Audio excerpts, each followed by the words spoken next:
Melanie Joly went on CTV's Question Period and stated that she is far too important to take the time to run for Prime Minister, and that without her, Trump is going to run roughshod all over Canada. Welcome to the Canadian Shield. My name is Sterling. I'm your host.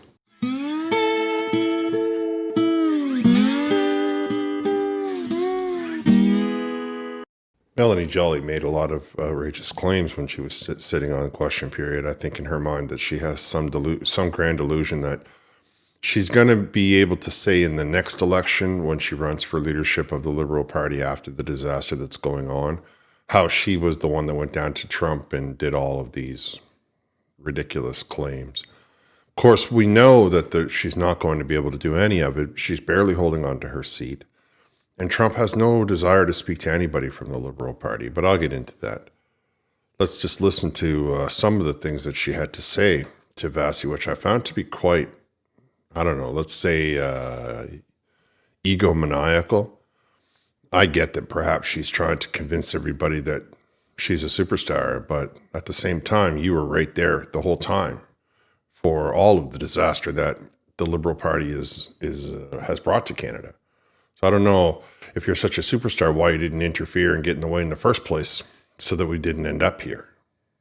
Good to see you. Thank you for making the time. Ashley. Thank you. Before I ask you more questions about what Canada plans to do, I did want to ask about the Liberal leadership, because you announced late in the week that you had ultimately decided, after reflecting, not to enter the race. Yeah. Am I ready to become the first woman leader of the Liberal Party of Canada? And the answer was yes. And the second question was, am I ready to step away from my responsibilities being the Foreign Minister of Canada at a crucial time between Canada and the US? And the answer actually was no. Becoming the Prime Minister of Canada, there are three files that are really fundamental that Canadians look at, and they will see whether that person is ready to lead the country and run the government. It's the economy, it is the Canada-US relationship, and it is national unity, including Quebec. And I know well these three files. What a very strange thing to say, how she's worried about the United States and Trump, and that's why she can't be Prime Minister. Somehow in her mind, the Foreign Affairs, she wants you to believe that the Foreign Affairs Minister has more juice in the country than the Prime Minister. Then she said, oh, well, the Canadian people are only worried about unity, they're worried about the economy, and they're worried about their relationship with the United States. I can think of a whole host of things that the Canadians are more interested in than their relationship with the United States. Rent, food prices, that's just to name two right off the top of my head. What I really found interesting is how she doesn't indicate to you that she's talking to the trade minister or that she's talking to the ambassador to the United States, both of whom would have more inroads into the country of the United States than the Foreign Affairs Minister, whose job would be to, as a diplomat, to be worried about diplomatic issues, not trade issues.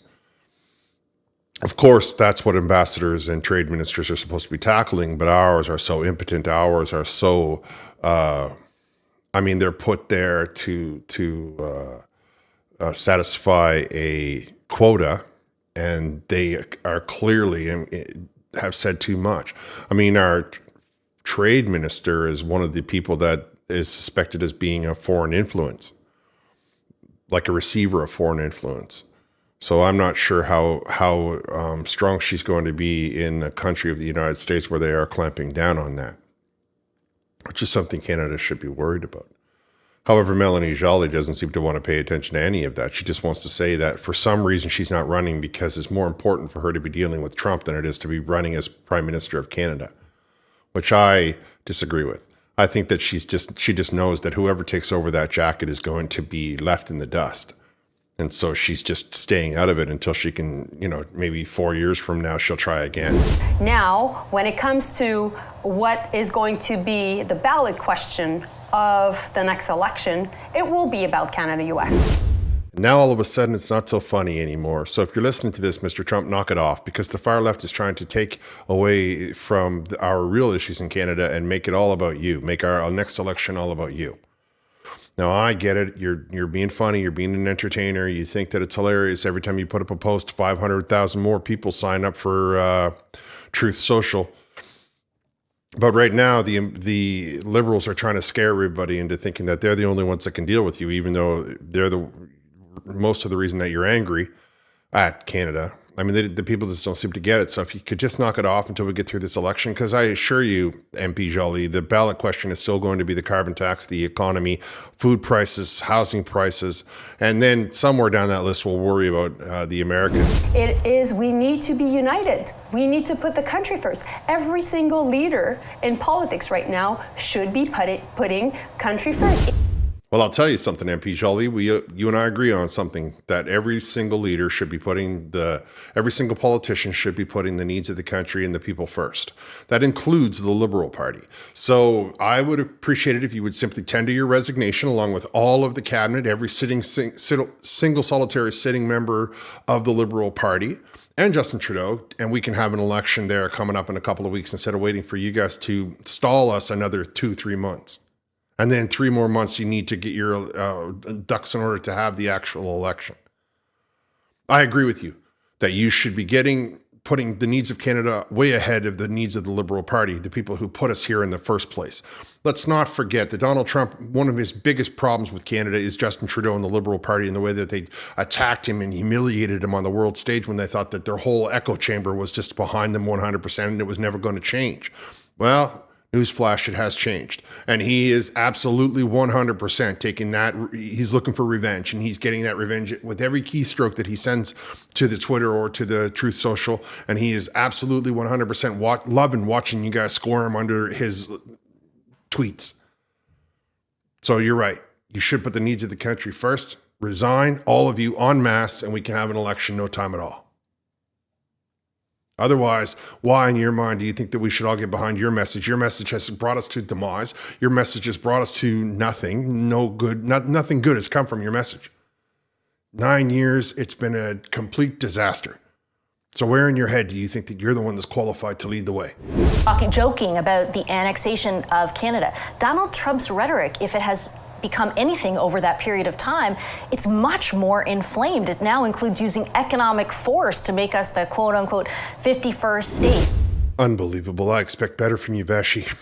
I really do. I expect you to see right through it. I expect you to understand that he went after Mexico, he went after Greenland, he's already taken out China, he's just gone in every direction because what he needs to do is revitalize his country into seeing themselves as their own country.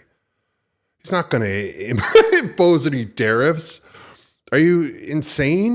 Do you know how many people in this country make money by selling it to Canada? Yeah, I get it that we sell a lot of stuff down there. Well, they get 10 times the population, don't they? Because they have a lot more freedoms than we do. But he's going to do whatever it takes to embarrass and humiliate the Liberal Party. He doesn't want to be the guy that says to himself, oh, no, I brought down he wants to be the hero, guys. He doesn't want to be the villain. He has much more problems with the stuff coming out of Mexico. But when he told Mexico what he wanted, they all of a sudden put the army and the police in the streets and stopped those migrant caravans. Now he can finish the wall in peace and he gets that job done. Then he looks in the other direction. He sees Greenland. He already has a base on Greenland. It's just talk. Every time he puts up a Truth Social post, people sign up for his Truth Social platform. My goodness. To run around with your chicken with your head cut off, saying, oh my God, what are we going to do? Relax, just relax. Unbelievable. But of course, what he is giving is the far left the ability to change the subject. Right now, all of a sudden, instead of talking about the carbon tax and talking about the horrible position and talking about the fact that GST did nothing, talking about the fact that they prorogue government and parliament and robbed Canadians of that, instead of talking about how they're being sued for that. No. We got to hear about Trudeau from the corporate media. We got to hear about it from the Liberal Party. We got to hear about it from. It's just ridiculous. You need to calm down. Don't let them get to you, because that's all they want. They want that fear so that they can try to tell you that they're doing something about the fear if you simply vote for them. Is your government prepared to cut off supplies of energy, for example, to the United States? What I can tell you is everything is on the table. And that's the conversation we will have, the Prime Minister, Minister LeBlanc, and myself, with the premiers next week. We're going to have the discussion with the premiers next week because we don't have a decision on whether or not they sell their product to the United States. They manufacture that product. They are in charge of all of their own resources. This is Canada. And so if Danielle Smith, seen here in 2 photos with Donald Trump in the last 24 hours at time of recording, because she's down in Florida where he invited her a full week before the inauguration, is going to sell as much oil as she wants to the United States of America. And then you have to ask yourself, will they make special deals? Will they say, well, you know, Alberta gets a deal and Quebec gets a different deal? That's something that nobody wants to be considering. However, there's nothing in the world that Melanie Joly, Dominic LeBlanc, and Justin Trudeau can do to the premiers collectively if they choose to sell their product to the United States. Or a province like Ontario, whose standard of living has fallen so far that it is now poorer than the poorest state in the United States, Mississippi, which is a different video, I suppose. Nonetheless, they're not going to be worried about wanting too many tariffs because they are going to want to have economic prosperity. Because that's all Canadians are really worried about right now, economic prosperity. And if we can find somebody else to buy the stuff, we will. If we can stop making it in China and start making it in Canada, we will. But Melanie Joly and our lame duck prime minister, who Vashi colorfully referred to as a placeholder, and Dominic LeBlanc, these 3 people have been in these 2 people have been in Trudeau's camp since day one. Dominic LeBlanc has been a friend of Trudeau since he was a child. Since they were young, as the article, as I read it. So there's nothing she can do to cut off energy flow into the United States. She needs to have the permission of the premiers. It's only the premiers that can handle that stuff. Another reason why telling yourself that being the foreign affairs minister has more pull than being the prime minister. So we can see now that she pulled it out of it because she doesn't really believe that the Liberals have a chance. The prime minister has put the country in this spot by making the decisions he did when he did it. I'm not saying it's, not your decision to make, obviously, but he is the leader of your party. By waiting until when he did, we're in a more vulnerable place where, no one is really sure of exactly what's going to happen or what your government is going to pursue. Can you impart a sense of confidence on Canadians that your government can navigate this despite the weakened position we find ourselves in? Let's not fall into the narrative that Canadians were looking for this, that Canadians did anything wrong to attract any form of tariff threats. Okay, MP Joly, we will not fall into that absurd and ridiculous narrative that Canadians did something to deserve it. Now, I believe that the Liberal Party has done something to deserve a lot of ire from the incoming American president, Donald Trump.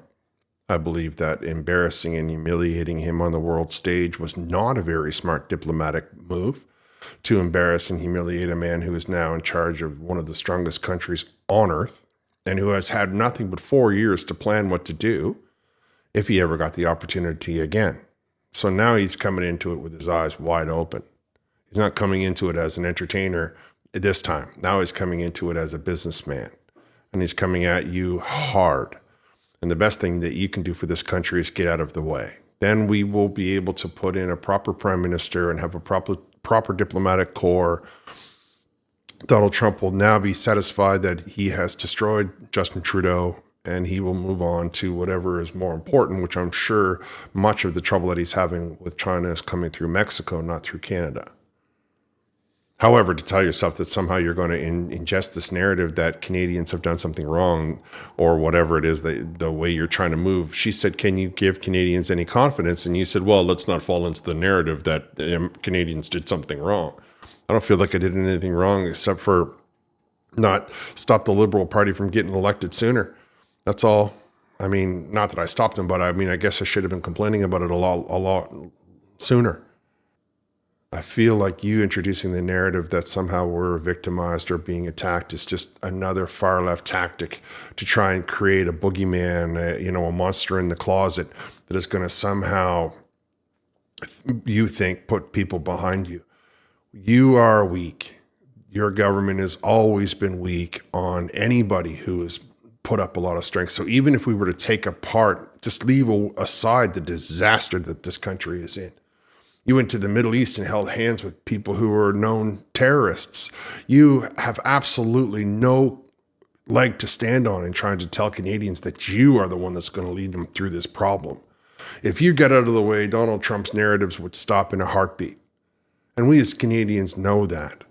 We are all very upset about the proroguing of the government. We are all very upset that the Liberal Party is losing more leaders than they are putting forward for this next election.